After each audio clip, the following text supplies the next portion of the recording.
Hoje o Voz Contábil traz o Zé Wilson e o Otávio Carvalho, de Manhuaçu, Zé Wilson de Uberlândia. O nosso assunto do Voz Contábil hoje é agronegócio, a contabilidade no agronegócio. E eu começo com uma pergunta já, porque a gente já começa quente, né? Por que nós contadores devemos dedicar ao agronegócio? Olá, Érico. Olá, Zé Wilson. É um prazer estar aqui, né, falando sobre o agronegócio e já respondendo, né, por que nós contadores devemos tanto nos preocupar com o agronegócio, né? Acredito que o Zé Wilson vai concordar com esse ponto. Hoje o agronegócio ele representa na casa de 25% do PIB nacional. Se nós analisarmos os últimos anos, o que vem segurando o PIB brasileiro é o agronegócio. Então, é um setor de alta representatividade para a economia nacional e nós, como contadores, né, devemos nos dedicar para evidenciar isso tudo de uma forma correta, né? Buscar no melhor do nosso desempenho, contabilizar, trabalhar seja com o produtor rural, seja com as empresas do agronegócio e dar uma assessoria, né, realmente de qualidade. E para prestar esse serviço de qualidade, né, eu acredito que seja uma premissa de nós contadores, nós temos que entender a entidade onde está aplicando a ciência contábil, porque isso sim vai gerar resultados. Perfeito, isso aí. Ok, é um prazer agradecer pelo convite aqui no Voz Contábil. Eu acredito que, complementando aí a resposta, o agronegócio do Brasil, ele é pujante, é o setor da economia que mais exporta, gera emprego, gera renda, e é o que nós temos, né? Nós temos aqui, nós produzimos muito bem, soja, produz carne, mas também tem o agro no sentido amplo, o próprio minério, né? Tudo isso, a contabilidade, ressaltando aqui o nosso saudoso mestre Antônio Lopes de Sá, que é a ciência da riqueza. Então, quando nós temos a riqueza, quando exportamos, a contabilidade tem que acompanhar e demonstrar essa ciência da riqueza.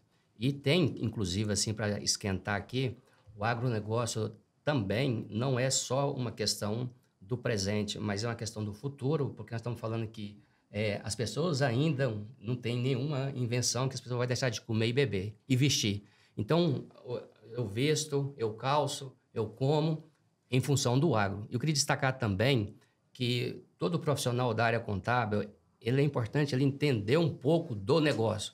Por que eu digo isso? Porque hoje tem muitos dados, tem muitas informações em que, às vezes, tem uma crítica no agro Brasil, mas em nenhum lugar do mundo nós temos uma produção tão consciente e sustentável igual no Brasil, em termos de reserva, em termos de conscientização. Isso também é importante, a gente valorizar, a gente ter orgulho. A gente fala assim, ó, nós brasileiros produzimos e alimentamos cerca de 1 bilhão de pessoas. Isso é muita gente. E tudo isso leva com que o contador acompanhe essa evolução tecnológica do agro. São 4 a 5 países, né? Do tamanho do Brasil, né? Sim. E o que é importante que você falou, né? Junto com o que o JW Zé Wilson falou, 1/4 do PIB, né? Isso. É muita coisa, né? É uma cadeia de produção. Nós produzimos e utilizamos combustível, pneu, peça de carro. Então, o agronegócio está inserido nisso tudo, né? Geração de emprego, né? Geração de emprego é uma... Quando nós falamos no agronegócio, eu gosto de andar muito no interior, né? De Minas, principalmente. Espírito Santo também é um estado que eu circulo com frequência. E você percebe, às vezes você chega num distrito de um município, tem uma loja de veículos, tem uma revenda de máquinas agrícolas e você fala, poxa, isso aqui é um distrito, às vezes tem 5 mil habitantes, tem uma oficina e uma revenda de tratores lá. Então, para nós percebermos, né, como realmente movimenta a economia. Se você circular no interior, você vai ver que realmente é o agro que faz a economia circular nesses locais, que gera emprego, que gera renda. E o Zé Wilson comentou um ponto importante.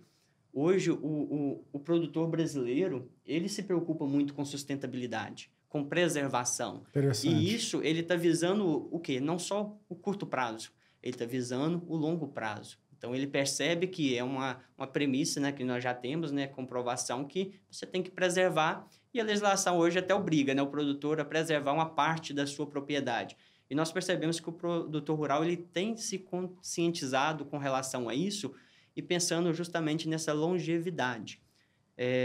Esse setor ele representa tanto para a economia, né, que hoje nós estamos percebendo jovens. Antes, o melhor dos mundos do jovem era sair do interior e ir para a capital. Hoje, o jovem que tem família, com propriedade rural, ele não quer fazer esse processo, ele quer vivenciar a capital, com certeza, porque é muito fácil ele ter esse acesso, né, hoje em dia, mas ele não quer deixar a propriedade rural, porque ele está vendo ali uma alta fonte de renda, ele está vendo ali uma qualidade de vida e ele consegue aliar tudo isso, né, na sua vida.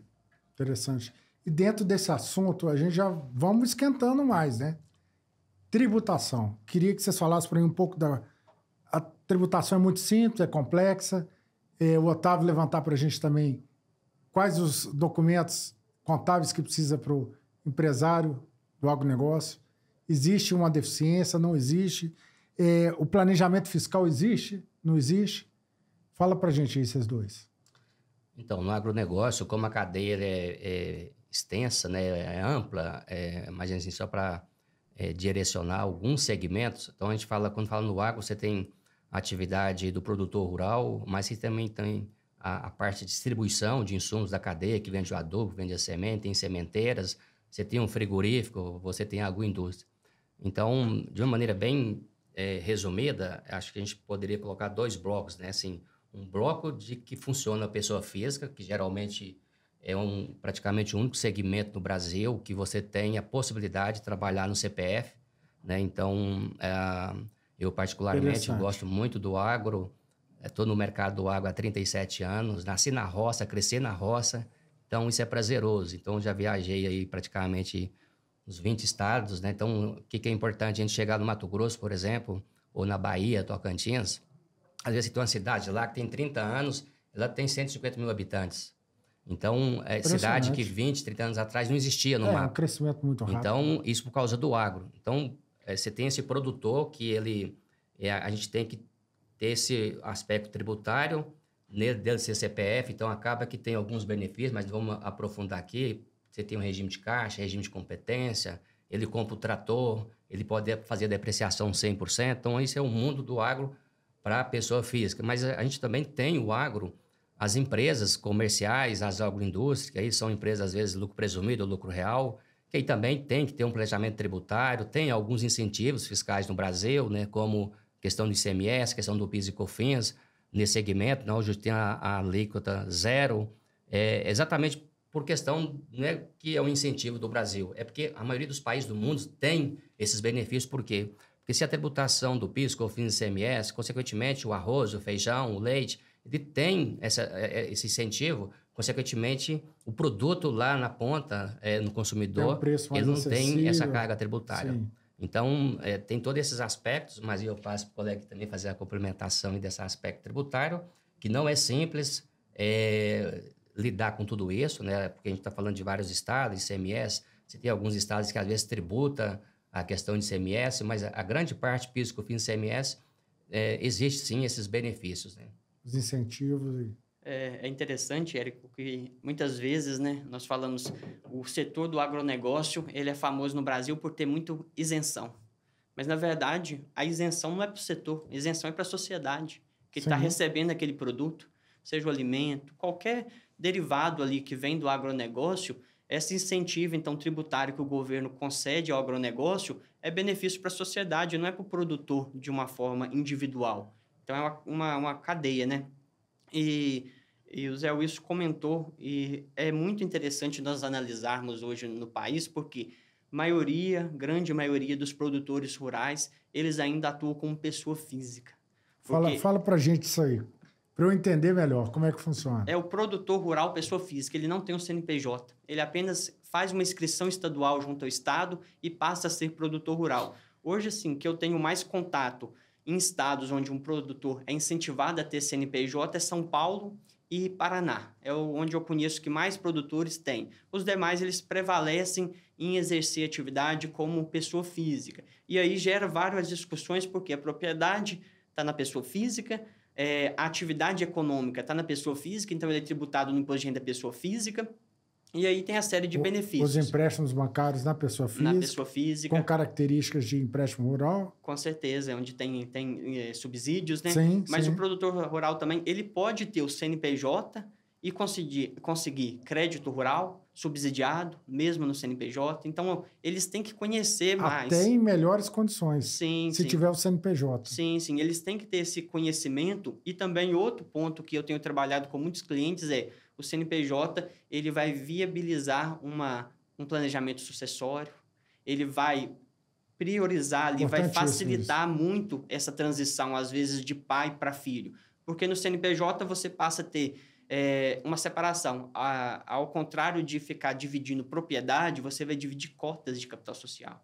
Você vai determinar administradores. Então, isso traz um ganho muito eficiente para o produtor. Então, é um pensamento que já tem que ser implantado, né?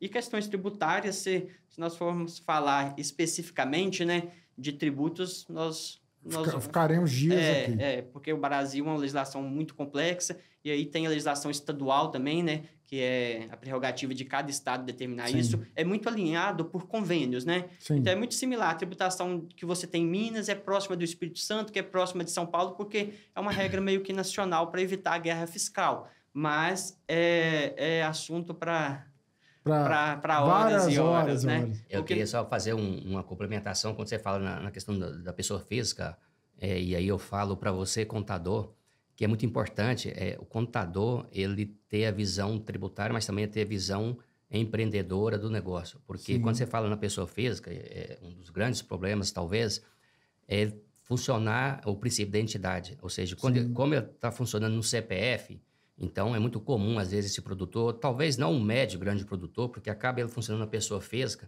mas ele tem já uma contabilidade gerencial, uma contabilidade de custo. É muito comum, então, no médio, grande produtor, ele falar assim, eu colho 70 sacas de soja e ele sabe, por exemplo, 4 sacas de soja é o combustível, 10 sacas de soja é o adubo. Então, ele usa um conceito de custo, de padrão, de depreciação. Então, ele fala, eu tenho um custo aqui de 50, então eu tenho um lucro de 20 sacas de soja. O que eu queria destacar aqui, bem ressaltado aqui, então você tem esse princípio da entidade, que independentemente do porte do produtor sendo pessoa física, é muito importante o contador falar assim, separa o negócio, que é a fazenda, que é produzir soja, tomate, boi, o que for, leite, daquilo que são seus gastos particulares. Porque às vezes você tem um incentivo fiscal, você compra caminhonete e você deduz o imposto de renda. Então, é muito importante para ter o resultado do negócio. Ele também comentou um ponto de extrema relevância, que é a questão da sucessão, né? Ou seja, a questão da governança corporativa, porque muitas das vezes o produtor ele tem um patrimônio que é terra, fazenda, que valoriza, e outro negócio que é atividade.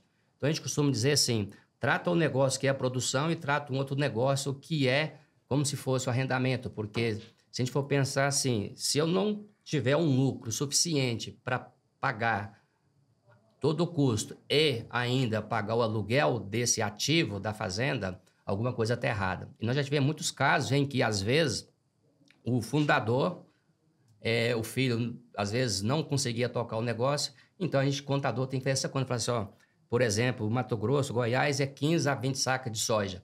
Então, acaba que fala assim, se ele não conseguir, os herdeiros, tocar esse negócio para remunerar, é melhor arrendar para alguém. Isso acontece muito também, porque você está falando em escala, volume, que às vezes aquela região produz 200, 500 sacas, 200, 500 hectares de soja, e a questão também da cana. Então, às vezes, essa questão do sucessor não conseguir tocar o negócio, às vezes é melhor falar assim, eu vou arrendar para alguém para poder fazer essa remuneração. E é interessante a sua fala, porque a mesma terra, ela é patrimônio e ela é receita, né? Isso. Ela gera isso, receita. Né? Ela é geradora da receita, né? E isso é um ponto importante. Aí nós já estamos entrando na gestão da atividade, né?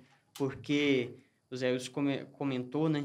Hoje o que nós temos com o produtor rural pessoa física é uma dificuldade de separação da atividade econômica da vida pessoal. Muitas vezes, o que nós temos que fazer num produtor que ele movimenta volumes mais altos, né? Sai da categoria de agricultura familiar para realmente ter um negócio no agronegócio. Nós falamos, essa aqui você vai ter uma conta pessoal, isso aqui é que você vai gastar com o seu carro pessoal, isso aqui é que a sua esposa vai usar também para consumir. Mas o dinheiro é o mesmo. E aí gera até um risco para ele tributário, porque você não consegue separar o que é da propriedade e o que é vida pessoal. Então, às vezes, você centralizar. Nessa conta bancária, você vai receber a venda dos seus produtos, você vai pagar os insumos que você adquiriu e os veículos. Você consegue fazer as conciliações? Sim, porque hoje, né, é até obrigado a fazer o livro caixa digital do produtor rural, né? Então, basicamente, hoje, assim, é muito importante o produtor dedicar isso, né? Essa visão, porque ele vai ver realmente onde o dinheiro está sendo consumido. E é um outro ponto, né, que eu considero uma limitação muito alta para os produtores pessoa física, é que hoje a legislação obriga ele a ter o quê? Qual demonstrativo contábil, financeiro que ele é obrigado? O livro caixa. Então, se nós, como contadores, não preocupar em fornecer para ele um balanço patrimonial, uma demonstração do resultado, ele vai ficar uma demonstração do fluxo de caixa, ele vai ficar muito limitado nas suas decisões, porque nós sabemos que o livro caixa... Se investir ou não, se ampliar ou não, se reduzir ou se avançar, né? Isso, que o livro caixa é um controle necessário, e nós sabemos que ele tem seus méritos, mas ele é limitado, ele tem uma função de mostrar o caixa. Os outros demonstrativos, eles vêm para agregar essa informação.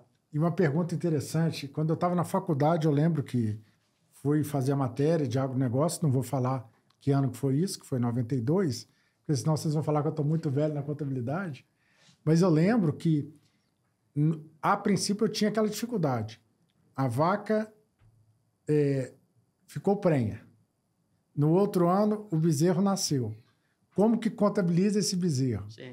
Até um ano é bezerro, depois de um ano é novilho, Sim. Depois de 2 anos é estoque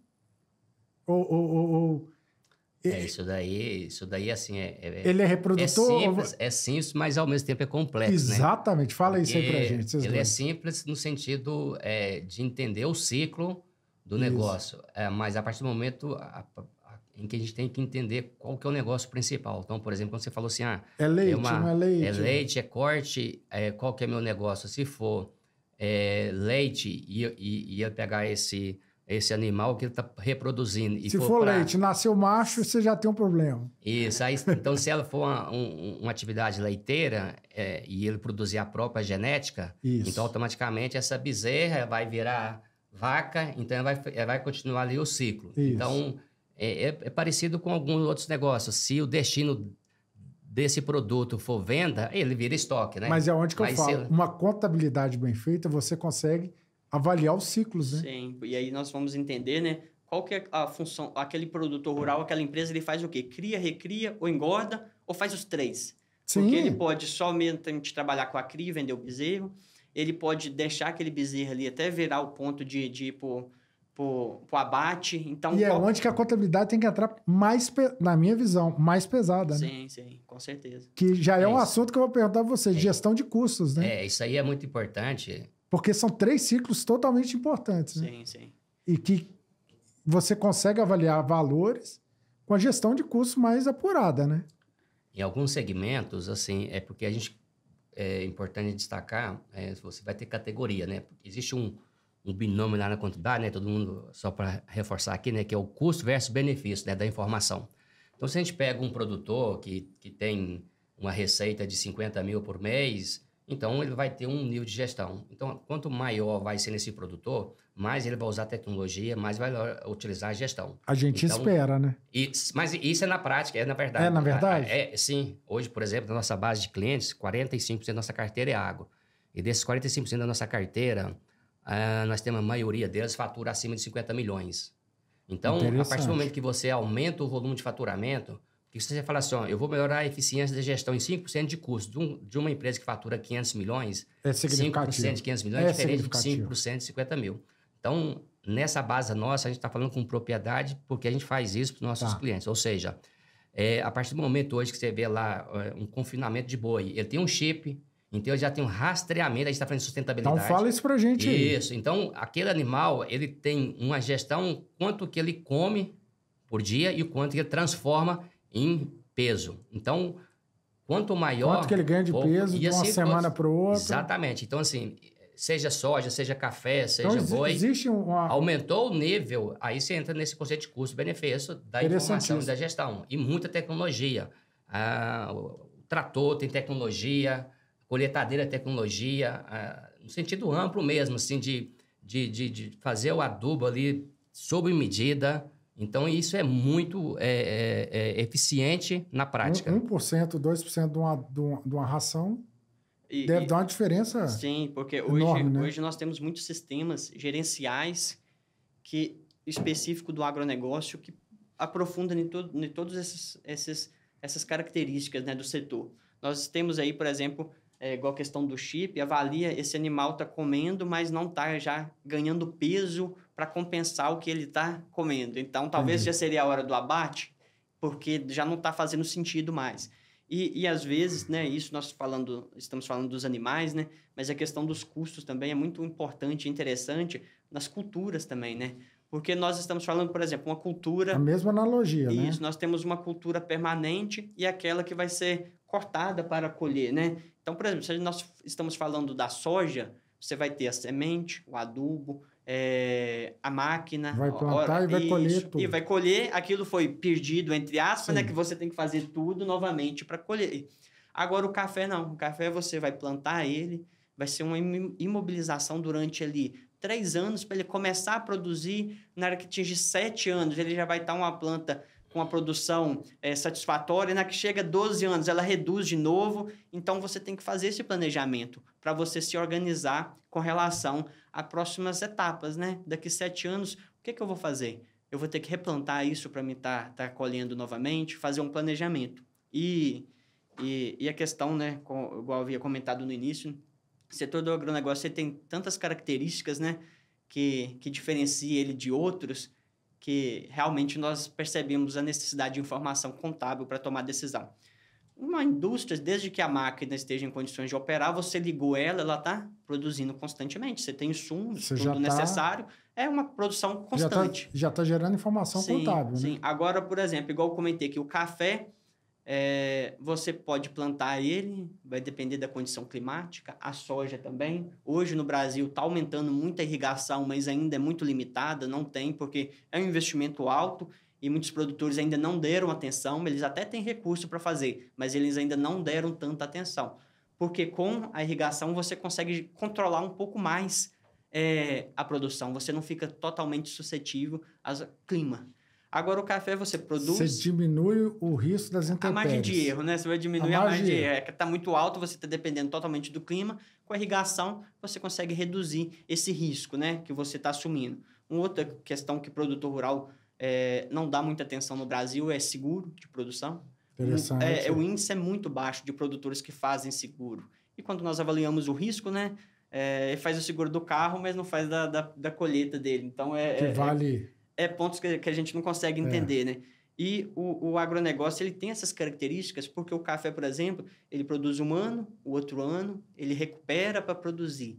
Então, olha só, nós estamos falando de culturas onde o produtor rural tem certeza de quanto vai produzir de fato e, ao mesmo tempo, ele vai ficar 1 ano, às vezes, sem colheita. Então, ele tem que administrar esses custos e contabilizar eles de uma forma precisa para saber realmente a rentabilidade. E aquele ano que não está colhendo, ele está gastando. Exatamente. Ele está tendo que limpar o terreno, está tendo que adubar, está tendo que fazer correção de solo. Isso daí é muito importante quando a gente fala no ciclo do negócio, ciclo financeiro.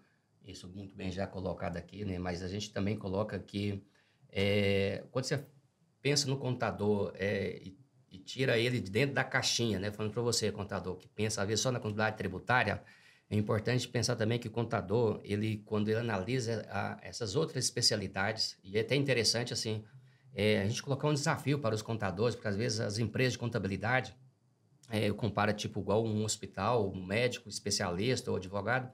Então, também é interessante nós revermos a postura do contador, assim, ele não querer fazer de tudo. Então, por exemplo, no negócio que eu participo, eu tenho sócios, e é interessante cada um especializar numa área, porque isso valoriza o profissional contábil. Então, ou seja, aquele profissional que é bom na área tributária, não necessariamente que ele tem que ser bom de custo, de gestão, de outras áreas e tal. Então, por exemplo, quando você pega uma atividade do agro em que ele tem um balanço, em que esse balanço é auditado, em que ele tem governança corporativa, em que ele tenha holding, tudo isso ele consegue, inclusive, além, porque não tem dinheiro, né, suficiente para todo mundo subsidiado. Então, acaba você tem alguns bancos em que, se tendo esse nível de gerenciamento e gestão, ele consegue juros mais acessíveis em função da governança e do próprio risco do negócio. Então, o contador também fica aí esse insight para nós avaliarmos a importância de ter essas especialidades para agregar valor para a profissão e também para o cliente. Perfeito. E lembrando aqui que a gente conversou antes, né, Otávio? Estava aqui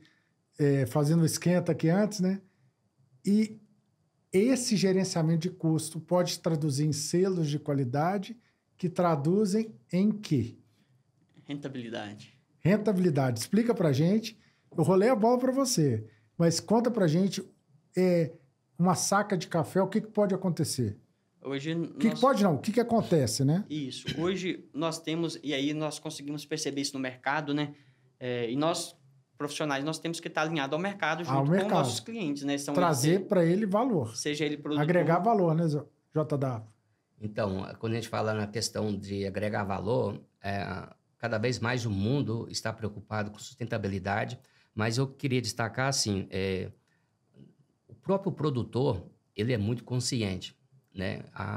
Eu nunca vi um produtor pegar a embalagem, porque já existe mais de 15 anos em que 95% daquilo que a indústria faz, por exemplo, que ela produz lá o defensivo, o inseticida, então existe a legislação da embalagem reversa. E 95% daquilo que é produzido, ela é retornada e colocado no seu destino correto. Porém, a gente percebe que as cidades, nós das cidades, os rios estão poluídos, ou seja, preparados. Os rios estão poluídos com a garrafa do refrigerante, etc. Tal. Então, essa sustentabilidade do agro, a gente tem que ressaltar isso no Brasil, ressaltar que isso hoje agrega valor no produto, na exportação. Por exemplo, alguns frigoríficos, quando ele exporta, tem alguns países que exigem isso. Então, também isso agrega no sentido de conscientização, né? A gente vê cliente nosso que a captação da água, aquilo que cai, então eles fazem as barragens, eles fazem toda uma estrutura para aproveitar. Então, tudo isso está falando de sustentabilidade, nascentes. Minas, nós temos exemplos bons e ruins, né? Mas assim... Sobre sustentabilidade, né? Sim. Mas no agro, assim, só para complementar, no agro, aquele que desmata irregular ou que ele faz alguma coisa é exceção. Olha, exceção. Interessante isso. Olha só, é exceção. Aquilo que a gente vê na mídia, a gente tem que ter cuidado. Aquilo que a mídia, às vezes, ela é parcial, é exceção. A regra, mais de 95% são conscientes. Interessante. Em outros segmentos, acontece o contrário. Então, a gente tem que colocar aqui, isso é muito importante. Otávio, conta pra gente da saca de café, o exemplo que a gente estava conversando. E aí, já puxando, né, com esse ponto que o Zé Wilson comentou, são casos isolados, né? Às vezes de uma situação de trabalho análogo à escravidão, Sim. de desmatamento. Então, assim, são pontos isolados, mas como na maioria como em todas as situações, né? O feio realça mais que o correto, né? O correto já é obrigação de fazer e não vai ter... A notícia que vende é ruim. Destaque para isso. E essa questão da sustentabilidade é muito importante para o produtor rural, porque com isso ele consegue certificações de qualidade do produto. Então, hoje aí, vou citar o café, né, que é o que eu sou mais acostumado, mas todas as culturas você consegue essa certificação de qualidade, né, da sua produção. Você vai ter ali condições adequadas de trabalho, sustentabilidade, preservação, o descarte de embalagens, né, que hoje, assim, a maioria das propriedades hoje você circula, você não vê papel caído. Você não vê, porque eles realmente cuidam daquilo. As embalagens são retornáveis. Então, tem todo um cuidado. Dentro do que o Zé Wilson falou. Tanto do produtor rural... Hoje é exceção, né? O que não trabalha correto. Sim, sim. E aí, o produtor rural, seguindo todos esses procedimentos, o que ele vai conseguir? Ele vai conseguir uma certificação. E ele produzindo um produto de qualidade, um café, um queijo artesanal, Sim. Produto que tem a qualidade comprovada, ele vai agregar valor. Porque hoje nós temos uma certa distorção por questão de regiões. Hoje nós vamos falar assim da Zona da Mata, o leste de Minas, que produz café em montanha. São pouquíssimas áreas que conseguem mecanizar. Então, o trabalho ainda é muito manual. Com isso, a mão de obra representa muito do custo de uma saca de café. Agora, se nós pegarmos o Cerrado, que já sul da Bahia também, que você consegue mecanizado com facilidade, você reduz o custo de produção. Então, onde você está mecanizado, o café a 2.500, ele vai te dar uma rentabilidade muito maior do que o café a 2.500 em montanha. Então, o produtor rural em montanha, o que ele tem que preocupar? Gerenciar o custo, com certeza, mas ele tem que ter um foco em qualidade. Porque aí tem produtores rurais que ele consegue vender uma saca de café R$25 mil, R$30 mil a saca. São lotes específicos. Ele tem que aproveitar essa deficiência, digamos assim, da colheita ser manual e selecionar, transformar em benefício. Isso, porque justamente ele vai gerar, são lotes pequenos, mas eu conheço produtor que vendeu uma saca de café R$30 mil a saca.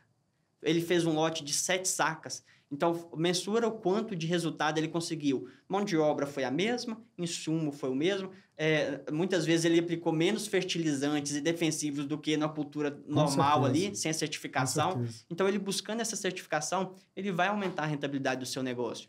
E é um ponto, né, que, sobre o crédito que o Zé Wilson comentou, hoje o produtor rural ele movimenta muito dinheiro. Se nós falarmos aí um produtor rural hoje que colhe uma média de 500 sacas de café por ano, ele fatura mais de 1 milhão. 1.200.000, 1,5 milhão por ano. É um São volume valores considerável. significativos, né? E vamos pensar o seguinte, como que uma instituição financeira vai conceder crédito para um produtor rural, pessoa física, que movimenta 50 milhões, 70 milhões, 100 milhões, até bilhões, né, que a gente tem produtores rurais que movimentam, vai conceder um crédito com uma taxa tão baixa se ele não consegue mensurar os números daquele negócio. Se ele tem ali apenas o livro caixa, a instituição financeira vai considerar o risco de crédito mais alto e automaticamente vai fazer o quê? Uma taxa de juros mais alta. Sim. Se ele conhecer a rentabilidade, a liquidez daquele negócio... o ciclo do negócio dele também. O risco maior, custo maior. Ele vai ter um poder de negociação com a instituição. Agradecer a vocês dois e pedir as palavras finais, né? Agradecer muito, muito enriquecedor. Eu penso, e o pedido da Voz Contábil é que volte esse assunto, que possamos discorrer sobre assuntos específicos. Que pena que acabou o de hoje, né? Que pena, foi muito bom, viu? O Otávio, o Zé Wilson, o JW, muito obrigado mesmo. Eu acho que a gente tem, com a Voz Contábil, enriquecido e multiplicado essa informação para os contadores que estão buscando novos desafios. E deixo com vocês as palavras finais. Bom, fica à vontade. Bom, Érico, eu agradeço a oportunidade, né, o espaço de estar falando do agronegócio. É um setor que eu, particularmente, eu tenho muita satisfação de falar, porque eu trabalho com ele. Desde criança eu lido com agronegócio, então realmente é uma questão pessoal, né? Agradeço o espaço aqui na Voz Contábil de poder falar isso e transmitir isso para os profissionais da contabilidade, porque o produtor rural, ele sabe fazer bem feito, produzir a atividade rural, ele sabe. E nós, como profissionais contábeis, se soubermos as necessidades dele, nós temos muita demanda, muito serviço que nós podemos oferecer para ele. Trabalho, né? E automaticamente nós crescemos junto com o produtor. É isso aí. Que ele valoriza o produtor, ele tem essa cultura de valorizar quem gera resultados para ele. Perfeito. Então, novamente agradeço o espaço. Obrigado. Agradecer a iniciativa e parabenizar, né, a Voz Contábil e dizer que o agronegócio é um tema que faz parte da minha vida, né, desde criança, nasci na roça, cresci. E é um prazer quando a gente trabalha aquilo que a gente tem paixão, né? Então, quando você une paixão, propósito, fica mais divertido, né? Apesar de ter a seriedade, que é a contabilidade, mas fica mais leve no sentido de quando você faz algo com esse propósito. E eu faço o que eu amo, o que eu gosto. E deixe já, então, assim, eu cheguei ontem em BH e vi lá uma frase dizendo que pela primeira vez, Minas, o agro bateu o minério em exportação. Então, o agro é uma atividade do passado, do presente e também será do futuro. Então, o contador que atuar nessa área, ele pode ter certeza que vai ter garantido a clientela. E o Brasil, é dito que é o país do futuro. Não, é o país do presente no agro, é o país que mais exporta diversos produtos. E fica já, então, aí para o próximo assunto para ser debatido aí no Voz Contábil. Então, a sugestão da reforma tributária, o impacto que terá no agro. Já fica, então, a sugestão do tema para vocês continuarem aí a explorar esse setor do agro. Muito obrigado, parabéns. Se você gostou do assunto, curta, comente e compartilhe. Obrigado a todos.